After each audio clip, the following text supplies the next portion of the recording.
Raj TV viewers எல்லாருக்கும் வணக்கம் and welcome to our show சரித்திர நாயகன் சிவாஜி கணேசன். இந்த நிகழ்ச்சியில் சிவாஜி அவர்களுடைய ஃபிலிம் கெரியரில் நடந்த பல இன்ட்ரெஸ்டிங்கான விஷயங்களை நம்ம பார்த்துக்கிட்டு இருக்கோம். அந்த வரிசையில் இன்னைக்கு எபிசோட்லையும் பல சுவாரஸ்யமான அப்டேட்ஸ் உங்களுக்காக காத்துக்கிட்டு இருக்கு. வாங்க நிகழ்ச்சிக்குள்ளே போகலாம். விடுதலை போராட்ட நாயகர்களை வெள்ளித்திரையில் காட்டி நம் விழித்திரையில் உணர வைக்கும் வல்லமை ஒரு சில படங்களுக்கு மட்டுமே கிடைத்திருக்கிறது. அதில் முன்வரிசையில் நின்று கர்ஜனை செய்கிறது வீரபாண்டிய கட்டபொம்மன் திரைப்படம்.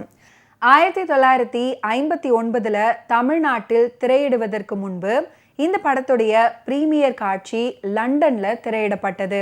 நம் நாட்டின் முதல் வெளிநாட்டு பெண் தூதுவரும் நேருவின் சகோதரியுமான விஜயலட்சுமி பண்டித் அந்த விழாவுக்கு தலைமையேற்று சிறப்பித்தாங்க. 1984 ஆண்டுல வீரபாண்டிய கட்டபொம்மன் படத்தை மறு வெளியீடு செய்தார்கள். அப்போது தமிழக முதல்வராக இருந்த எம்ஜிஆர் அவர்கள் வரி விலக்கு அளித்து படத்தின் வெற்றிக்கு வழியமைத்தாரு.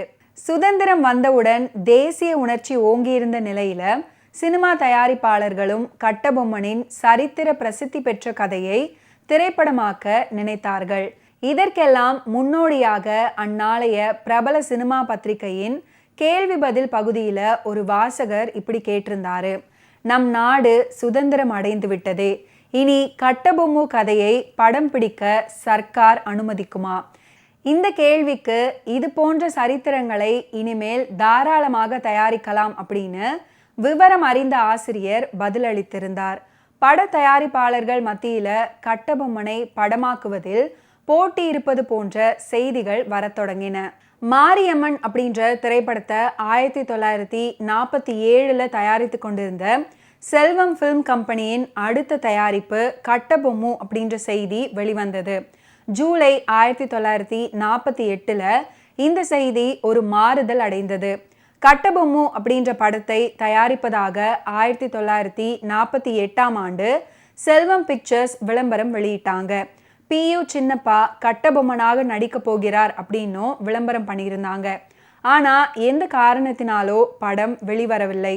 ஒருவேளை PU சின்னப்பா கட்டபொம்மனாக நடித்து அந்த படம் திரைக்கு வந்திருந்தா பின்னால வெளிவந்த வீரபாண்டிய கட்டபொம்மன் படம் வெற்றி பெற்றிருக்க முடியாது அப்படின்றது மட்டும் சர்வ நிச்சயம் அப்படின்னு சொல்லியிருக்கிறாரு திரைப்பட வரலாற்று ஆய்வாளர் திரு அரந்தை நாராயணன்.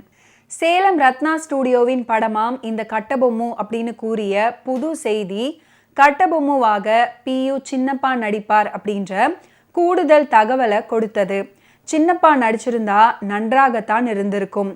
ஆனால் அந்த சரித்திர படத்தில் நடிக்கும் வாய்ப்பை சின்னப்பாவின் சரித்திரத்தில் விதி எழுதவில்லை அப்படின்னே சொல்லலாம். ஏனென்றால் திடீரென்று ஒரு சில மாதங்கள்ல கதை மாறியது. கட்டபொம்மு, ஊமைத்துறை ஆகியோரது சரித்திரத்தை பற்றி சகல உரிமைகளையும், குறிப்பாக நாடகமாக நடத்தும் உரிமையையும் சினிமா படம் பிடிக்கும் உரிமையையும் நடிகர் TS பாலையாவும் அவருடைய நண்பர் MV பாண்டிய பிள்ளையும் வாங்கியிருக்கிறார்கள் அப்படின்ற செய்தி பத்திரிகைகளில் வெளியிடப்பட்டது.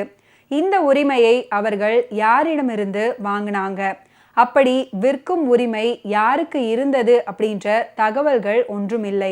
எப்படியும் இத்தகைய அறிவிப்புகள் அடுத்த கட்டத்தை எட்டவே இல்லை. அதுக்கப்புறம் ஜெமினிவாசன் கட்டபொம்மன் படத்தை எடுப்பார் அப்படின்னு எழுந்த நம்பிக்கை நிராசையாக 1952 மாறியிருந்தது. கட்டபொம்மனை திரு SS வாசன் அவர்கள்தான் தனது ஜெமினி ஸ்டூடியோஸ் பட நிறுவனம் சார்பாக ஒரு முழு நீள திரைப்படமாக தயாரிக்க முடிவு செய்து 1953 ஆண்டு அதற்கான விளம்பரத்தையும் அறிவிப்பினையும் பத்திரிகைகளில் வெளியிட்டாரு. அதில் கட்டபொம்மனாக யார் நடிக்க போகிறார்கள் அப்படின்றதெல்லாம் குறிப்பிடவில்லை. அதுக்கப்புறம் கட்டபொம்மனுக்கான பட தயாரிப்பு பணிகளும் ஜெமினியில் மும்முரமாக நடைபெறவில்லை. ஆனா அதுக்கப்புறம் வந்த விளம்பரங்கள் மீண்டும் கட்டபொம்மன் கனவுகளை தூண்டிவிட்டன. பராசக்தி தொடக்கி வைத்த சிவாஜி யுகம் சிவாஜியால் தான் கட்டபொம்மன் வேடத்தை ஏற்று நடிக்க முடியும் அப்படின்ற நிலையை ஏற்படுத்தியது.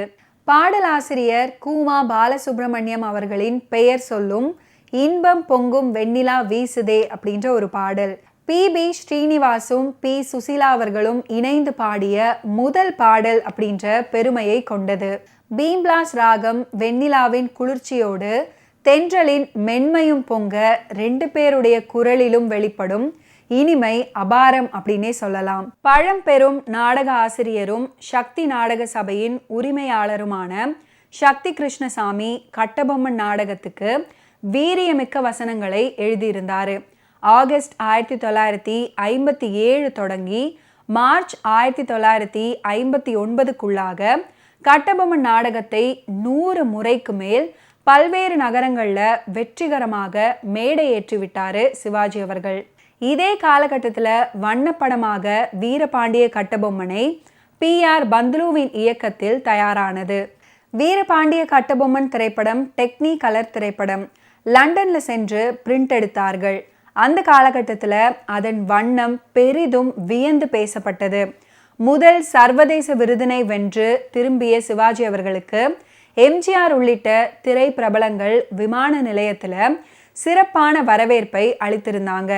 வீரபாண்டிய கட்டபொம்மன் 80களின் ஆரம்பத்தில் ஒரு முறையும் 2015 2வது முறையும் தமிழகம் முழுவதும் திரையிடப்பட்டது. 2 முறையும் படம் அமோக வசூலை பெற்றது. இன்று திரையிட்டாலும் கூட ரசிகர்களை கவரும் திறன் வீரபாண்டிய கட்டபொம்மனுக்கு உண்டு. ஓகே வியூவர்ஸ், இன்னைக்கு நிகழ்ச்சியில் நடிகர் திலகம் சிவாஜி கணேசன் அவர்களுடைய ஃபிலிம் கெரியரில் நடந்த பல இன்ட்ரெஸ்டிங்கான விஷயங்களை நீங்கள் பார்த்து தெரிஞ்சிருப்பீங்க. மீண்டும் அடுத்தடுத்த எபிசோட்ஸில் சந்திப்போம். நன்றி, வணக்கம்.